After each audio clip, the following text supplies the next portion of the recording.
ketum itu. Itu bagaimana? Akan menggugat atau gimana? Nah, kalau plenonya nggak sah itu ya bisa Tapi ada kekhawatiran perpecahan nggak sih? dan sekarang sampai ke bawah semuanya orang nggak mau ada pleno. Gus Yahya klaim tidak sah PJ Ketum PBNU hasil rapat pleno malam ini. Ketua Umum PBNU Yahya Holil Stakuf menegaskan, penjabat PJ Ketua Umum yang disebutkan bakal diumumkan dalam rapat pleno malam ini tidak sah. Pasalnya, pelaksanaan pleno itu sendiri sudah tidak sah menurut Ed Art PBNU. Ia menegaskan, dalam tubuh PBNU tidak mungkin ada dua ketua umum. Ketum itu. Itu bagaimana? Akan menggugat atau gimana? Nah, kalau plenonya nggak sah itu ya bisa. Tapi ada kekhawatiran perpecahan nggak sih? Dan sekarang sampai ke bawah semuanya orang nggak mau ada pleno. Nggak ada yang mau. Saya lihat pernyataan yang memang beneran orang yang sungguh-sungguh.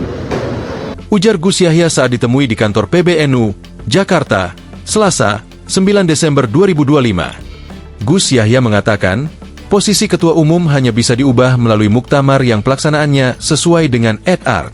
Apapun keinginan orang untuk menghentikan saya tanpa muktamar, tanpa pesawat tingkat tinggi, itu tidak mungkin bisa dieksekusi karena bertentangan dengan DRT. Bahwa orang bermanuver, namanya manuver kan kita tahu lah, biasanya itu ngomongnya itu 100 meter, tapi ya kalau dapat 10 meter udah hilang, biasa. Lanjutnya, Yahya menyinggung, rapat pleno yang bakal dihadiri sebagian anggota PBNU malam ini tidak memenuhi syarat pelaksanaan pleno. Menurut dia, pleno tidak bisa hanya diadakan oleh jajaran Syuriah secara mandiri, tapi harus melibatkan jajaran Tanfidziyah. Adapun, pleno ini dianggap tidak sah karena perencanaannya tidak melibatkan ketua umum yang sah. Jadi hasil pleno hari ini nantinya tidak akan mengubah apa sih? Ini sebenarnya kan secara aturan tidak bisa disebut pleno. Karena pertama yang mengundang hanya Suriah, tidak bisa. Karena harus menutur diundang sebagai data.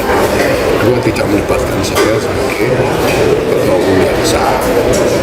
Nah, sementara rapat sebagai itu jelas para kiai sepuh dengan tidak sekali tangan dengan kiai. Ya kita lihat ini sebagai manuver aja. Apakah ada jalan keluar? Ada. Kata Yahya lagi, diketahui, polemik di internal PBNU mencuat usai beredar surat edaran yang menyatakan Gus Yahya diberhentikan untuk menindaklanjuti hasil rapat harian Syuriah PBNU pada 20 November 2025.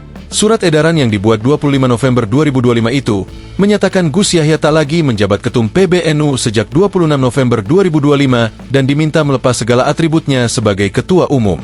Selain menyatakan Gus Yahya diberhentikan, surat itu juga menyebut Rais Am PBNU Miftachul Ahyar akan mengambil tampuk kepemimpinan sementara di PBNU. PBNU pun diklaim akan menggelar rapat pleno pada 9 Desember 2025 untuk menetapkan PJ Ketua Umum, Ketum, yang baru. Rapat pleno bakal dihadiri secara lengkap oleh unsur kepengurusan PBNU, yakni Mustasyar, Awan, Syuriah, Tanfidziyah, serta seluruh pimpinan lembaga dan badan otonom, Banom, PBNU. Download Tribun X sekarang, menghadirkan lokal menjadi Indonesia.